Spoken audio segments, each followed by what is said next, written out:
Welcome to the 10 steps to screening. By the end of this video, we hope you will have learned how to plan for hiring a volunteer, how to implement your plan, and how to keep the volunteer engaged and continuously growing and learning. You will learn how to do all of this in relation to volunteer screening. The 10 steps to screening have been designed by Volunteer Canada and Public Safety Canada to help you and your organization develop effective screening policies and procedures. By following these steps, you will fulfill your duty of care by conducting reviews of positions and roles and their associated risks, interviewing potential volunteers, and screening volunteers accordingly. You will also demonstrate a commitment to engaging and supporting volunteers in meaningful and responsible ways. And you will deepen your understanding of the impact that volunteer involvement can have in advancing your organization's mission. You can download the screening handbook on our website. The 10 steps to screening are scalable. They're simple, yet robust and in-depth. This means that they can be applied regardless of the size of the organization or the number of positions needing to be filled. Keep in mind, the 10 steps to screening are not just for complicated, high-risk volunteer opportunities. They make a difference and are effective for all volunteer programs. We have broken the 10 steps into 3 categories: the pre-hiring process, the hiring process, and managing volunteers. The pre-hiring process is important because it lays the groundwork for the remainder of the 10 steps. You may be wondering who in your organization is ultimately responsible for this step. The answer is your board, or whoever manages the governance of your organization. Your board is responsible for creating governance policies and procedures, understanding liabilities for the organization, and risk management. Step 1 is where you will determine policies and risks.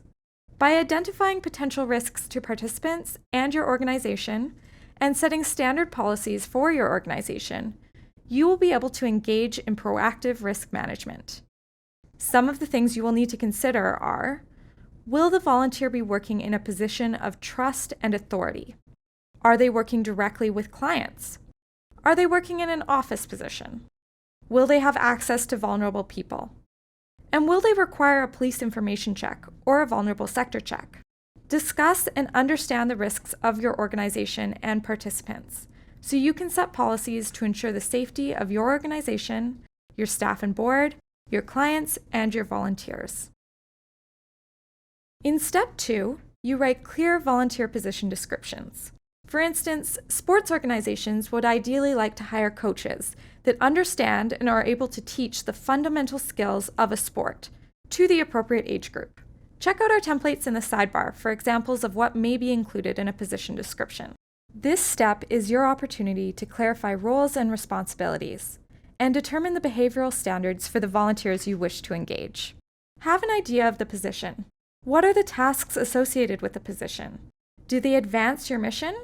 What are the specific skill sets or physical requirements needed for the volunteer? What attributes are you looking for? What would a typical day or shift look like for the volunteer? Approach this as you would any other position. Why? Because a volunteer is an employee of your organization. When you establish a recruitment process, you are committing to a process that includes applications, interviews, reference checks, and follow-ups. These steps are all scalable and can be simple or more in-depth, depending on the size and capacity of your organization. Decide who in your organization will be responsible for the recruitment process. It could be a senior staff member, your board members, or a volunteer manager. This would be a great time to consider compiling a list of interview questions. This is the stage where you implement your recruitment process and begin to onboard volunteers. Remember, these steps are scalable and applicable to your organization. Know your capacity and tailor the steps to suit your process and your needs. By now, you should know who is involved in the hiring process. For example, volunteer managers. Ensure they are well equipped to handle the hiring of your volunteers. Please note, an application form is not necessary for all organizations. If you have a small volunteer base, you may know your volunteers on a personal level. Also, remember this does not have to be an extensive form. It can be informal or small. At the minimum, it should include name, contact information, why they want to volunteer, what types of roles they are interested in, and recommendations or referrals from community, staff, or existing volunteers. However, there are some organizations who have larger volunteer-based programs. If you're in this realm, you may require a more thorough application form as part of your screening process. Application forms have another benefit other than information.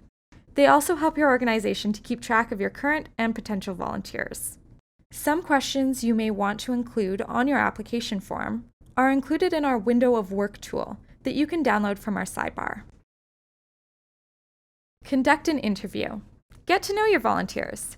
This can be either a formal panel interview or something as simple as taking them for coffee and having a conversation. This is a great time to have a chat with the volunteers, to get to know them on a personal level. Find out their passions, interests, and motivations for volunteering. Ask questions to find out skill sets. Are they appropriate for the role? Are there parts of the job that are not suitable for the volunteer? Is there another role that might suit them better? This is an opportunity to find out about relevant experiences and any special skill sets they may bring to your organization. Be sure to ask open-ended questions instead of questions that have yes or no answers. These will provide more insight into the volunteer's interests and expertise.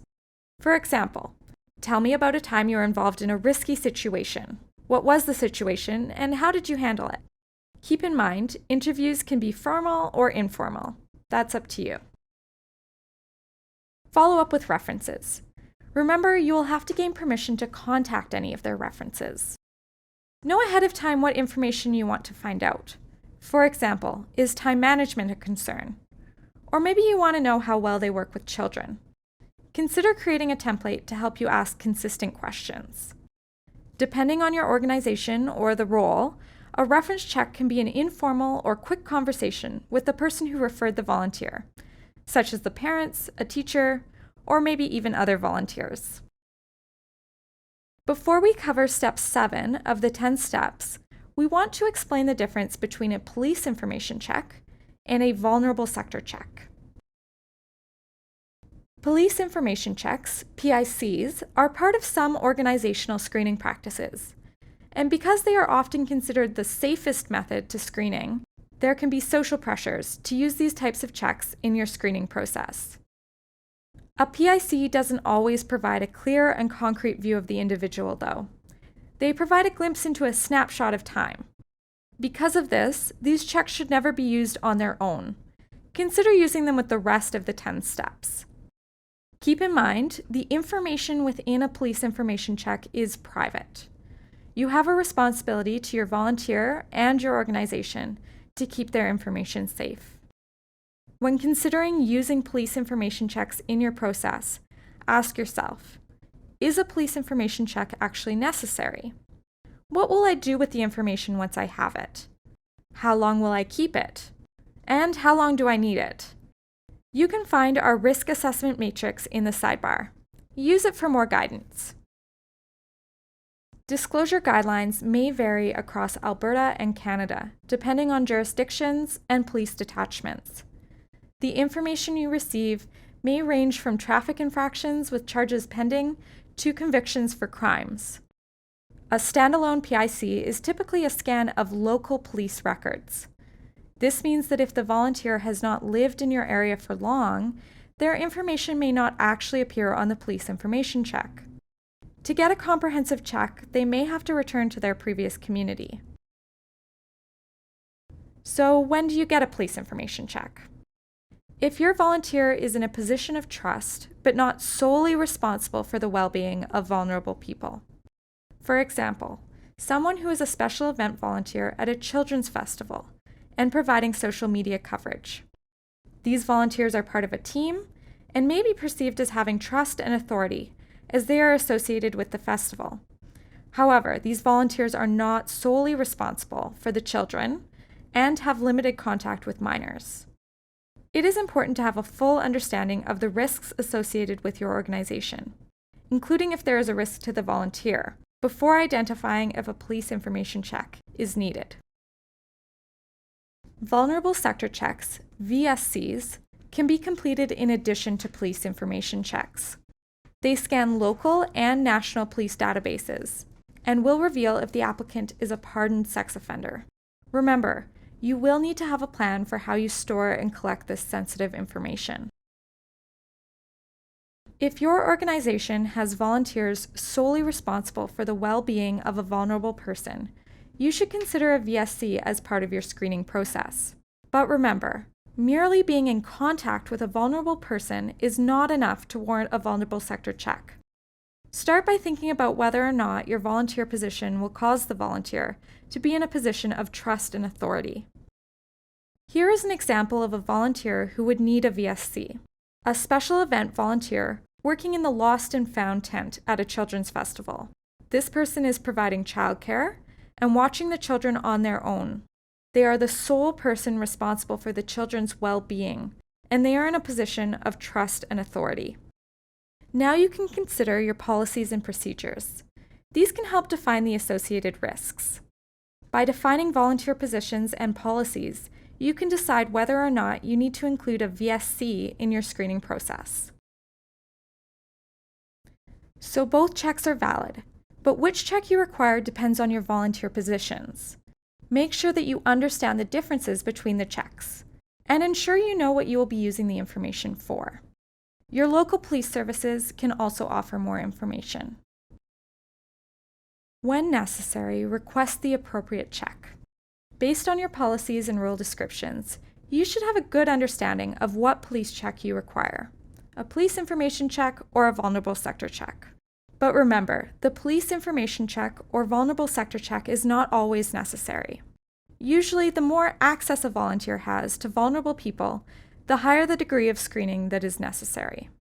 If you access our sidebar, you can view both our screening worksheet template and the document, "Is a police information check the only way?" These will help you decide whether or not a PIC is necessary for you. If you do require a police information check or a vulnerable sector check for a volunteer, you must obtain their consent to access these checks. In general, you should meet the following privacy rule. The collection and use of potential information must be for the purposes that a reasonable person would consider appropriate and reasonably necessary. And finally, the collection, use, and disclosure of this information must be directly related to the volunteer opportunities and circumstances. Volunteer managers, supervisors, or any staff member in charge of volunteers should be responsible for the final stage of the 10 steps to screening. This is the stage where your organization will ensure that your volunteer is the right fit for the role. Start by conducting an orientation or training session for your volunteer.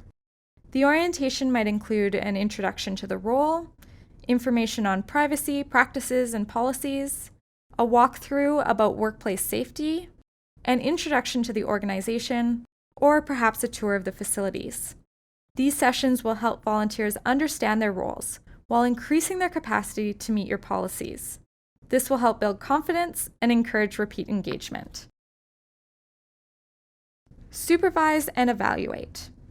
Depending on the nature of the volunteer position, supervision and evaluation will happen at varying degrees. It will be important to be factual and constructive with the volunteer, as it is with all employees in your organization. Build relationships with your volunteers and make sure to support and encourage development. This will help you build trust and keep your volunteers engaged. This should be a mutually beneficial experience, where you're learning from one another. If improvements need to be made, remember to be constructive in your criticism.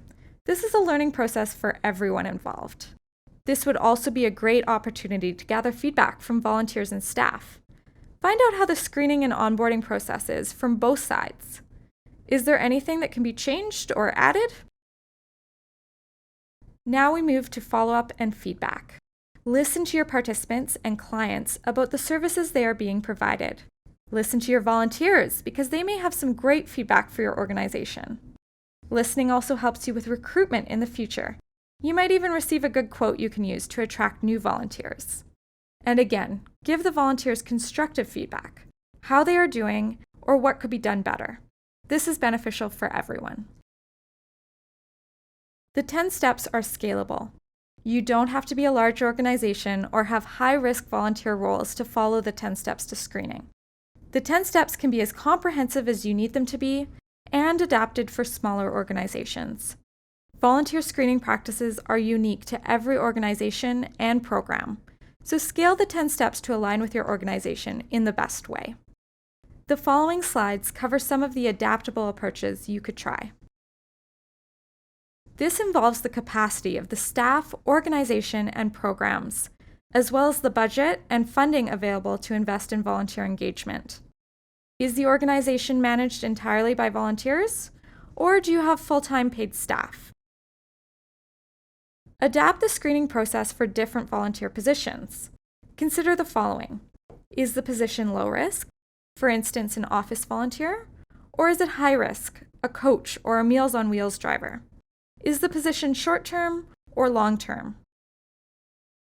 What procedures will your organization use when approaching the 10 steps?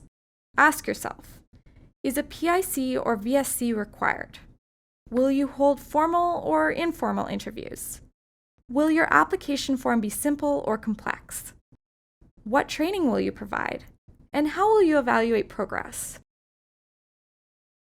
Consider your volunteer's application.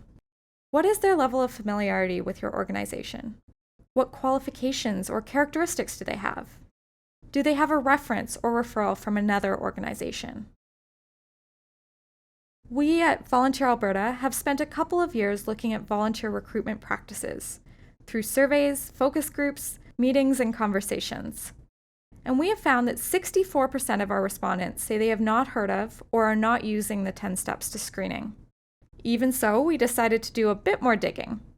Once we separated the steps and asked questions about each step, we found most organizations are applying some, if not all, of the steps in their own volunteer recruitment processes. Even if you don't recognize it yourself, we know that you and your organization are doing a great job and will have an effective screening process for all your volunteer roles. Here are some of the more interesting stats we came across in our research. More than 70% of organizations are conducting some sort of training and evaluation within their current screening process. These organizations also include a police information check or vulnerable sector check when applicable. However, less than half of participating organizations are following up with their clients on the services provided by the volunteers. This is a huge opportunity that you could take advantage of. You may have some questions after all of that information, so we thought we would include some further information. Volunteer Alberta has another workshop called Skilled Volunteerism. Rethink how you work with people. Check out our learning page for future webinar dates. We also have several resources available in our sidebar for download as part of the volunteer screening program. These resources will assist you in finding the right volunteers for your organization. Our window of work worksheet and the role description template will help you determine what skills and talents you are looking for in a volunteer. What are the limitations of the role? What would a person gain from the role? And how does it relate to your overall mission? We also have the position description template, which allows you to explore the purpose of the position, who the volunteer will serve, and where will the work take place, the training required, the time commitment, and the duties and activities. We have kept the portion related to the 10 steps to screening high level in this presentation. Organizations who are just starting this process have access to the Volunteer Screening Handbook through Volunteer Canada. This is one of the best resources to get you started. If you are interested in enhancing your existing screening policies and procedures, you can also download our Policies and Procedures workbook. In addition, we encourage your organization to check out the Volunteer Screening Development Grant, as you may be eligible for funding to help your organization develop these practices and policies. Volunteer selection is a sensitive, time-consuming process. And while it's never easy to turn down an individual who applies to our organization, it is necessary for maintaining our commitment to high-quality programs and services. For those organizations that have robust screening practices and an onboarding process that may take weeks or even months, be honest and upfront about the length of time the recruitment and screening process will take. Let the volunteer know that they will not be able to start the position until all the training and screening has been completed. This may help volunteers to self-select out of the process. Here are some things to keep in mind. Be honest. Tell the volunteers their skills and qualifications don't match the position. Give positive feedback. What strengths do they have? Where do you think they would be a good fit? Provide recommendations. If you have a diverse suite of programs and services offered, are there other positions within your organization that the volunteer would be a better fit for? Do you know another volunteer organization or manager that is looking for the types of skills and qualities that this volunteer has? Disclaimer: Volunteer Alberta is providing your organization with general information. Any of the information shared during this video should not be considered legal advice. Please contact a lawyer for assistance on legal matters. The collection and storage of personal information will depend on the legislation your organization is governed under and your organization's existing policies. Some nonprofits are legislated under PIPA. Some may also fall under FOIP, those contracted by the government.